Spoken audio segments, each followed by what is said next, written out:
Yo, what's up mga kaotet, sa magandang hapon po sa ating lahat. So yun, welcome back muli sa ating channel. Ito po yung part 2 ng ating ginagawang pag-update dito sa ginagawang Talumo Major Bridge. So andito pa rin tayo sa abutment nitong dulo ng Matina Aplaya segment. So doon na po yung mga kaotets, yung Talumo segment mga kaotets, yung abutment A. Dito kasi yung abutment B. So mapapansin niyo na parang tapos na po yung bawat gilid niyan mga kaotets. May mga konting parang pinipinishingan nila. Ngunit mga kaotets, pintura na lang po yung kulang niyan mga kaotets, yung kulay. Yan. So dito sa wing wall. So yan mga kaotets, so may mga daanan na palang ginawa para sa mga tao dito mga kaotets. So napakaganda sa bawat gilid niyan mga kaotets. So yun mga kaotets, ay atin na po itong pupuntahan. So titingnan natin ano na po ba yung mga natatapos nila dito po sa daanan itong ginagawang bridge na to. So yun, at samahan nyo ako and then let's go. So dito mga kaotets, ito po yung papasok dito sa ginagawang tulay na to. So dito sa abutment na to mga kaotets, so may approach lab po silang ginawa dito mga kaotets. So dito po yung huling dugtungan ng Coastal Road at itong Major Bridge mga kaotets. So dito mapapansin po natin na sobrang ganda talaga ng pagkadisenyo, pagkagawa ng pag nito, yung para sa railings mga kaotets. Yan. And then mapapansin natin mga kaotets, yung paggawa pala nila ng bawat gilid sa railings, yung harang, ibang-iba din po doon sa may tawag ito, sa may Santa Ana Wharf. Kasi doon sa Santa Ana Wharf mga kaotets, yung sa kabila is parapet wall kasi yung ginagamit nila. Ngunit dito ay magkasintulad lang mga kaotets. Ganito po yung design sa kabila. So ganun din sa kabila mga kaotets. At yun. And isa rin sa mga napansin din natin mga kaotets, yung laki po, yung lawak ng dito sa may tawag nito, sa may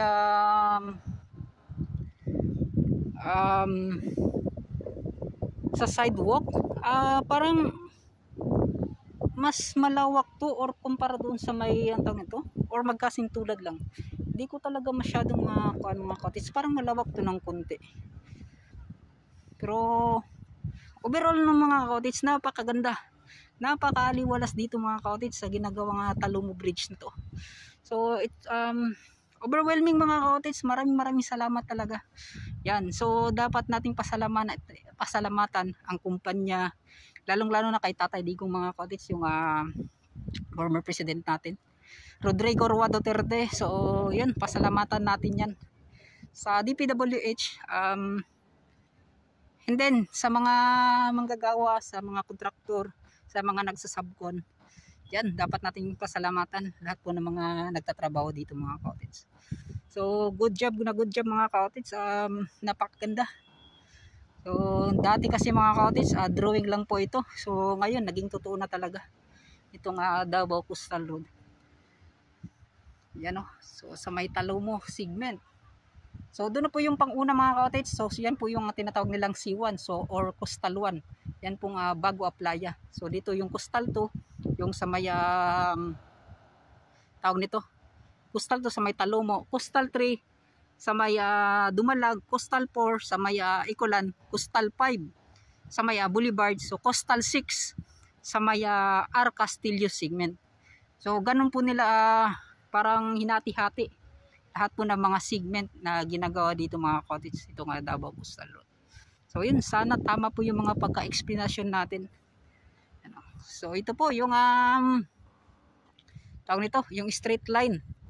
So ito po yung broken line kung tawagin mga ka-otits. So papansin niyo dito sa dalang daan na to ay so yun mga ka-otits, wait, may napansin po ako. Dito sa daanan sa gitna mga ka-otits, dalawang broken line sa bawat gilid, pero hindi po nasa gitna mga ka-otits. Yan. So dito banda sa gitna mga ka-otits. So posibleng walang broken line dito, or gagawin na nila, lalagyan po nila dito ng straight line para walang overtake. So ano yung gagawin dito mga ka-otits? So yan. So ito yung napansin natin, no? Walang kulay sa gitna. So sa tingin ko dito banda ay straight line, solid straight line yan mga ka-otits, or dalawa or isa na solid straight line. So sana tama po tayo kasi yan, wala pa mga ka-otits sa gitna nito. Yan. And then paglagay nila sa bawat gilid ng pintura, yan, napaganda. So di ko rin alam mga ka-otits bakit dito banda sa itong sidewalk na to ay wala pong asfalto. So ganun pa siguro mga ka-otits, no, kapag ginagawa itong tulay, walang asfalto dito sa bawat gilid. Yan, sa sidewalk at itong bike lane. Dahil mapapansin ninyo mga ka-otits, dati hindi talaga tayo nakakadaan dito, hindi tayo makakapasok kasi yun nga po ay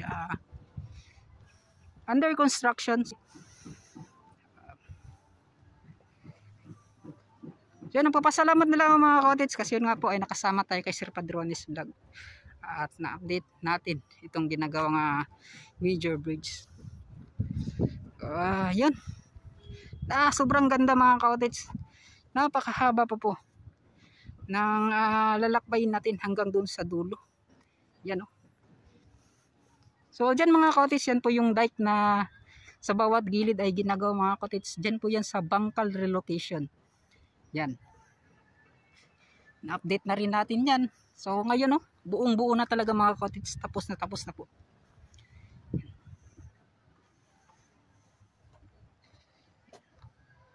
So sobrang ganda. This is the first time na nakaapak tayo ng malayuan dito sa taas mga ka-otits. Dati dyan lang kasi tayo sa mga bawat dulo, bawat abutment po ng ginagawang bridge na to. So yun o.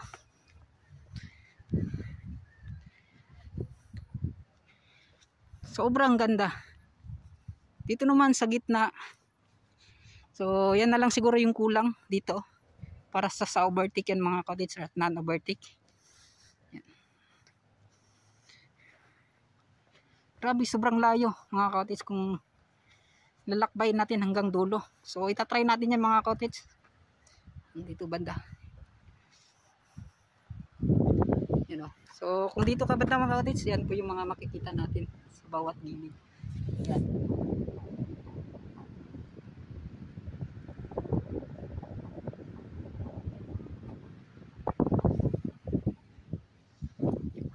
Grabe.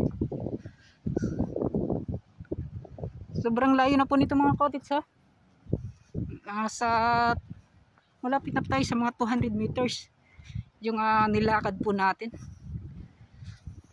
Sobrang init.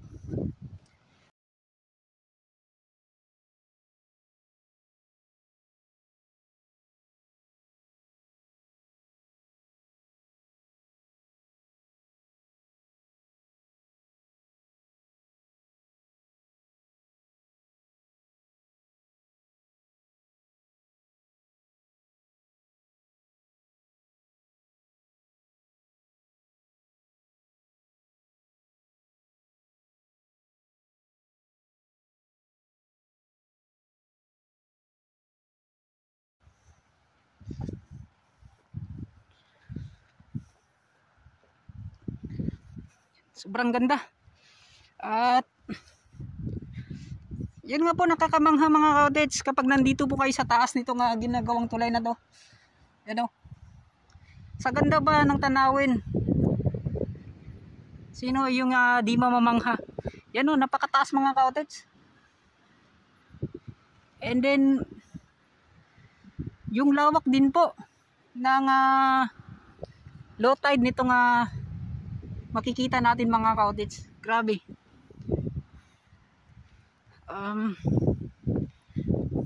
Nakaka-overwhelm yung makita yung ganitong kagandang proyekto mga ka-cottage.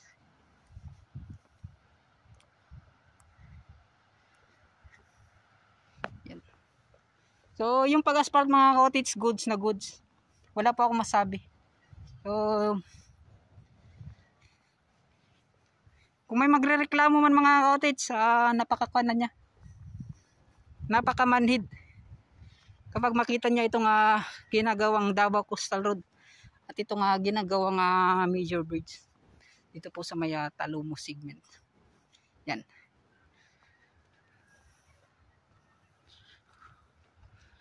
Yan o. Napakalawak na kahunasan dito mga ka-cottage. Wow. Sobrang ganda. Nakakamiss mga ka-cottage. And then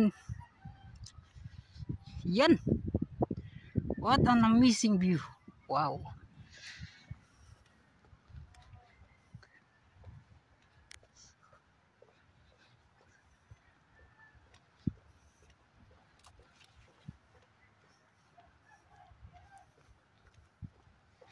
So yun mga ka-cottage, support local vloggers na tayo mga ka-cottage ha.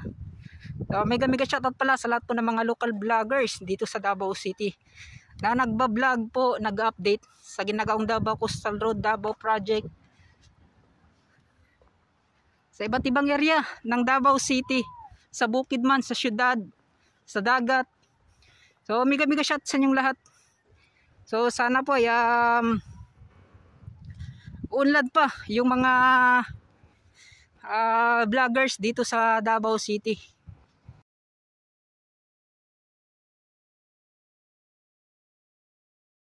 Ngunit yung kulang na lang talaga yung cooperation po sa bawat isa. So sana po ay magkita-kita yung mga lahat po ng mga local vloggers dito sa Davao City. Katulad din ng ginagawang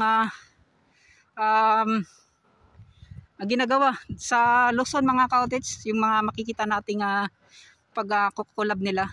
So ganun. Sana ganun po lahat ng mga vloggers dito sa Davao City. Wala pong inggitan, wala pong siraan, wala pong ganun. Yan. Wala ka pong mapapala kung maninira ka po ng kapwa mo vloggers. So ganun na lang mga ka-cottage. Do your best part. Do your best part mga ka-cottage. Tama ba yun? Do your job, whatever happens. So sana tama yung mga English natin. Kasi sa akin mga ka-cottage, ginagawa ko na lang talaga yung makakaya ko para lang po maka-update tayo. Yan. Yun o. Sobrang ganda. Sa bawat lakad po natin, sa init ng panahon na ginugol natin sa pag-update sa ginagawang coastal road mga ka-cottage, mawawala po yung mga pagod natin. Sa totoo lang, doon na natin maramdaman yung pagod sa pag-uwi natin. Ngunit ganun kasi sa akin mga ka-cottage, napapagod ako ngunit masarap sa pakiramdam. Yan, so ganun po yung feelings ko mga ka-cottage. Hindi mahirap lang talaga mga ka-cottage kapag nababash tayo, kapag nagkakamali. So yun lang yung mahirap sa part natin mga ka-cottage na di natin matanggap. So yun is part po ng ating job yan, yung mga may mga basher. Sa lahat po ng mga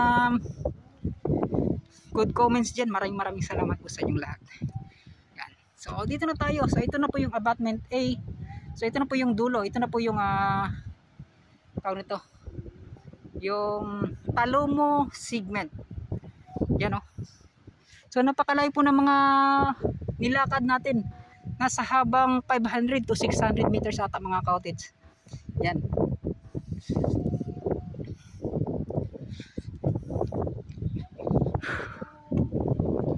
So yun o.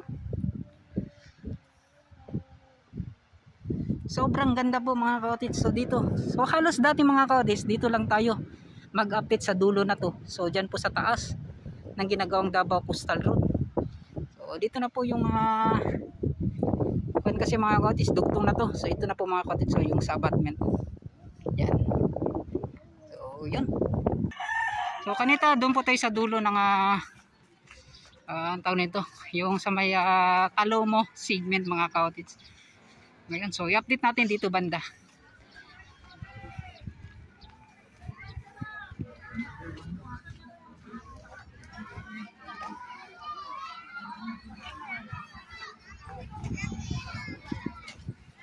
Yun.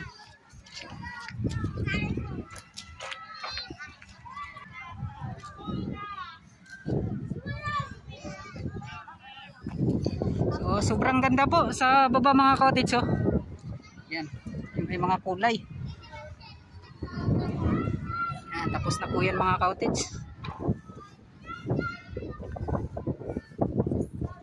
Yan.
Maraming salamat pala sa lahat po ng mga yan napanood ditong ating video. So yun, maraming salamat din sa lahat po ng mga yan, sa mga nandito. So yan, nakaproseso po yan mga ka-cottage kung bakit po tayo nakukuha ng update dito banda. Yun, so ito na po yung update natin dito po sa ginagawang Talomo Major Bridge at itong Talomo Coastal Road. Maraming salamat sa lahat ng solid supporters natin, solid viewers, solid subscribers. So, yun. So, sa lahat ng mga local vloggers, lalong-lalo sa mga yan, kapwa natin YouTubers, so, sa lahat, i-shoutout ko na lang. Si Kuya Dayo, yan. Kuya Dayo, Alakbay Pangarap, si The Nature's Adventure, RPB Motovlog, Romeo Sabaldan. So, yan. So, syempre, yung mga kakilala, madalas natin nakakilala mga kato, si SG Vlogger TV. Yan, sino pa sino yan, may nakilala ko mga tao, si Simpleng Taga Bukid na napakatagal ko na po yung laging naka-PM na mga ka-cottage, yung si Simpleng Taga Bukid. Maraming salamat. sino pa, yung si marami po mga cottage, yung mga ilang buwan na rin yung nakakaraan. So ngayon sa hinahanap ko yung mga comment nila mga cottage. So, sa mga ibang mga supporters natin or yung ibang mga YouTuber dati mga cottage na nakasalamuhan natin sa comment section. So maraming salamat pala sa lahat ng mga fan natin, sa mga tulong ninyo, sa mga gabay po, sa mga maling mga nasabi natin na kinukorek po ninyo mga cottage. Maraming salamat. At syempre si Jimmy Share Tordesillo, maraming salamat. So isa din yung vlogger mga cottage, foreman na vlogger pa. At and then isa-shoutout ko din yung mga kasamahan natin na nakilala natin talaga mga cottage in person. Si Kuya Ruel P or si Elroy Mix, dalawa po yung YouTube channel niya. At kay Sir SG Vlogger, maraming salamat din kay Sir SG Vlogger na lagi tayong mga binigyan pa yung pintulot na makapag-update doon po sa may Santa Ana World. At syempre yung kasama natin na si Sir Padrones Vlog na talagang ang laki ng pasalamat, laki po yung mga pasalamat ko sa kanya kasi yun nga po nakasabay tayo sa kanyang pagpunta po dito sa ginagawang coastal road sa may Talumo at Tomati na Playa. At syempre itong ginagawang bridge na to. So maraming salamat po sa lahat. So yan, God bless all. At sa mga sa DPWH, sana po ay matagumpay po ninyong maihatid yung proyekto na to sa lahat po ng mga tao na gustong pumunta dito. At yung kagandahan po sana mapanatili itong ginagawang Davao Coastal Road. Maraming salamat. So hanggang dito na lang. So papaalam na ba ako sa FWs natin dyan. Yan. So syempre kay Yansky, Yans Play, mega shoutout pala kay Yans Play. At kay Kagawad Remilio ba yun? Sa Kagawad dyan sa may Leon Garcia. So mega shoutout pala sa Kagawad Leon Garcia, nakalimutan ko po yung kanyang pangalan. So yun, mega shoutout po, Yans Play. So soon kapag makapunta pa ako muli doon sa may Arcastillo segment, so i-text ko kay PPM po kita. So yun, maraming salamat. So hanggang dito na lang sa FWs natin dyan. Mega shoutout din. Yun, hanggang dito lang. Maraming salamat. Bye bye na.